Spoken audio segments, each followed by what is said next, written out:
Berjumpa lagi dalam permenungan kita edisi Jumat 18 Agustus 2023, Pekan Biasa ke-19. Bacaan-bacaan liturgi hari ini, bacaan yang pertama dari kitab Yosua, bab 24 ayat 1-13, dan bacaan Injil dari Injil Matius, bab 19 ayat 3-12.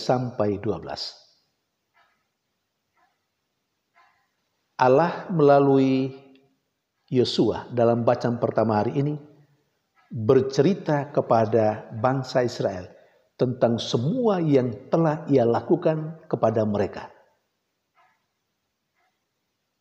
Sampai mereka pada akhirnya mendiami tanah terjanji, yakni Kanaan.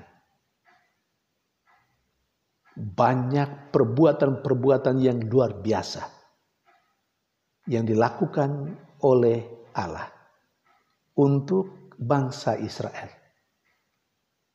Bahkan Allah menegaskan melalui Yosua bahwa tanah yang mereka tempati, tanah terjanji itu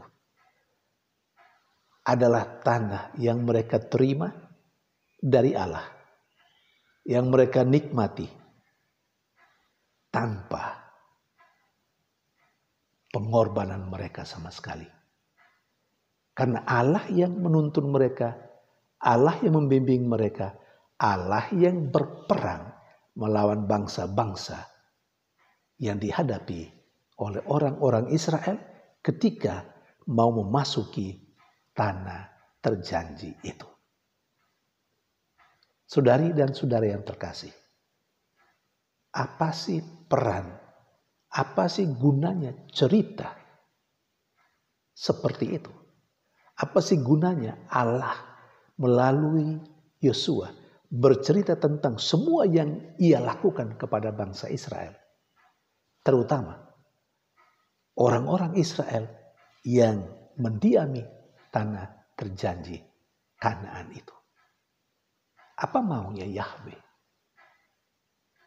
Beberapa hal bisa kita garis bawahi. Yang pertama, Allah menghendaki supaya orang-orang Israel ini yang telah mengalami sebegitu banyak dan luar biasanya perbuatan-perbuatan Allah yang ajaib dalam membimbing mereka sampai menuju tanah terjanji, supaya mereka ingat, supaya mereka tidak pernah lupa sejarah itu, supaya mereka tidak pernah lupa kebaikan Allah itu. Ketika bangsa Israel selalu mengingat kebaikan Allah terhadap mereka, mereka akan tetap setia kepada Yahweh Allah mereka. Ketika bangsa Israel mengingat semua yang dilakukan oleh Allah kepada mereka, mereka akan tetap taat kepada Allah, dan lebih lagi mereka akan tetap percaya sampai kapanpun kepada Allah yang telah melakukan banyak kebaikan yang luar biasa yang mereka alami.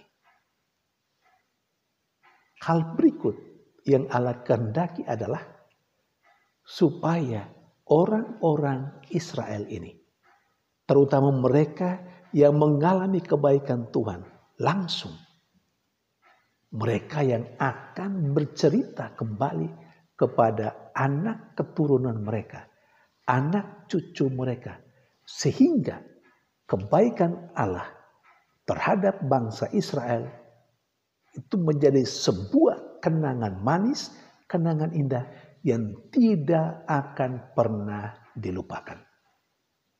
Dan ini penting. Saudari dan saudara yang terkasih, Allah tidak saja mendampingi dan menyertai bangsa Israel dalam perjalanan menuju tanah terjanji, menuju negeri yang berlimpah susu dan madu. Allah yang dulu mendampingi dan menyertai bangsa Israel juga saat ini menyertai dan mendampingi perjalanan hidup kita menuju tanah terjanji surga. Kalau kita merenungkan sungguh-sungguh kehidupan pribadi kita ataupun kehidupan bersama kita, antara dalam keluarga ataupun dalam komunitas. Kalau kita jujur, kita harus mengakui begitu banyak karya-karya Allah, begitu banyak peristiwa-peristiwa yang menunjukkan kepada kita Allah yang selalu mendampingi dan menyertai kita. Kita diminta untuk tidak pernah melupakan itu. Tidak pernah melupakan kebaikan-kebaikan Allah yang pernah kita alami dalam perjalanan hidup kita. Karena ketika kita mengingat kebaikan-kebaikan Allah, kita lalu pada akhirnya tidak pernah mengingkari kebaikan Allah itu. Ketika kita mengingat semua yang baik yang dilakukan Allah terhadap kita dalam kehidupan kita, kita pasti akan tetap setia kepada Allah dan kita akan tetap berada dan beriman kepadanya. Ketika kita mengingat semua kebaikan Allah, kita pasti akan bercerita juga apa yang kita alami sebagai sebuah warisan untuk anak cucu kita. Bahwa Allah yang kita imani adalah Allah yang maha baik. Allah yang selalu mendamping dan menyertai kita. Karena Allah memang tidak pernah berubah. Saudari dan saudara yang terkasih. Sebaliknya, ketika kita melupakan kebaikan Allah, dan kita selalu akan menyangkal dan mempertanyakan, di mana sih Allah yang maha baik? Ketika kita melupakan semua kebaikan Allah yang pernah kita alami, kita akan mempertanyakan selalu kebaikan Allah itu di mana? Atau kita lalu menjadi tidak percaya akan kasih setia Allah. Karena kita sudah melupakan kebaikan-kebaikan Allah yang pernah kita alami. Saudari dan saudara yang terkasih, jangan sampai saya dan Anda adalah orang yang masuk dalam kelompok yang suka melupakan sejarah kebaikan Allah dalam hidup kita. Sementara dalam bacaan Injil, kepada kita diingatkan betapa pentingnya kesetiaan di dalam hidup. Baik hidup sebagai suami istri dalam hidup perkawinan, maupun kesetiaan dalam hidup yang lain. Hidup yang tidak menikah, hidup selibat, hidup sebagai biarawan, biarawati, ataupun sebagai imam. Injil bercerita tentang sekelompok orang yang mau mencobai Yesus, lalu mengajukan pertanyaan. Satu catatan penting di sini. Bertanya memang baik, karena dengan bertanya orang akan memperoleh pengetahuan, wawasan yang luas. Kalau dia tidak tahu, dia bertanya, maka dia sedang berupaya untuk mendapatkan wawasan yang baru. Dan itu sesuatu yang baik. Tetapi kalau pertanyaan diajukan dengan tujuan untuk mencobai, saya kira siapapun di antara kita tidak pernah setuju dengan cara itu. Kalau bertanya hanya sekedar untuk mencobai. Mari kita bertanya karena kita memang tidak tahu. Dan kita mau mendapatkan pengetahuan yang baru. Itu baik, itu bagus. Tapi bertanya, sekedar mencobai, janganlah kita lakukan itu. Oke, kita kembali kepada pertanyaan sekelompok orang tentang perkawinan. Mereka bertanya, apakah diperbolehkan orang menceraikan istrinya dengan alasan apa saja? Apa jawab Yesus? Yesus mengajak mereka untuk kembali kepada pedoman dasar hidup, yakni kitab suci. Bahwa sejak awal mula Allah tidak menghendaki perceraian. Tetapi kelompok itu juga tidak mau kalah. Mereka katakan, tapi Musa meminta kita untuk mengajukan surat cerai kalau mau bercerai. Yesus katakan, itu karena ketegaran hatimu. Tapi sejak awal Allah tidak menghendaki perceraian. Karena Allah mengatakan yang dipersatukan Allah tidak boleh diceraikan manusia. Saudari dan saudara yang terkasih, sekali lagi cerita ini sesungguhnya berbicara tentang kesetiaan. Kesetiaan dalam hidup sebagai suami istri. Seperti apapun suami dan istri, orang mesti tetap setia. Demikian juga kesetiaan dalam jalan hidup yang lain.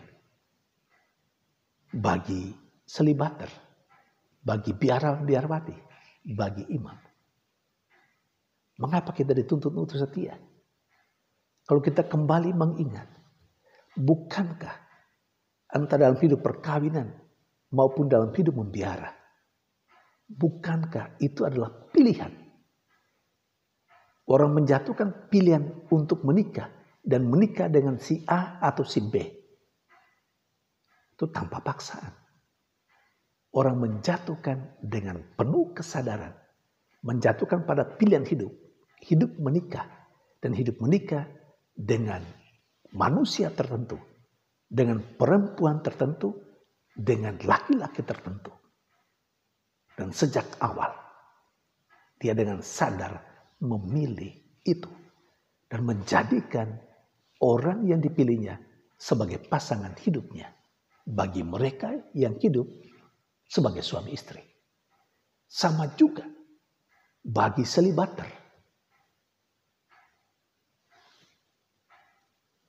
Mau hidup sebagai selibater, orang yang tidak menikah, itu adalah pilihan yang dijatuhkan dengan sadar. Sadar bahwa dia memang tidak mau menikah. Dia mau menjalani hidup sebagai seorang biarawan atau biarawati. Atau sebagai seorang imam. Kalau menentukan pilihan itu. Dengan kesadaran yang penuh. Tentu harus menanggung juga konsekuensinya. Konsekuensi untuk hidup dalam perkawinan. Menurut ajaran Yesus. Yang dipersatukan Allah. Tidak pernah boleh diceraikan manusia. Maka jalanilah hidup sebagai suami istri dalam kesetiaan satu sama lain. Demikian juga untuk seorang selibater. Ketika menentukan pilihan untuk cara hidup itu, maka dengan segala konsekuensinya dan menjaga janji, ikrar sekali seumur hidup. Saudari dan saudara yang terkasih. Itu sesungguhnya yang diinginkan, dikehendaki oleh Allah.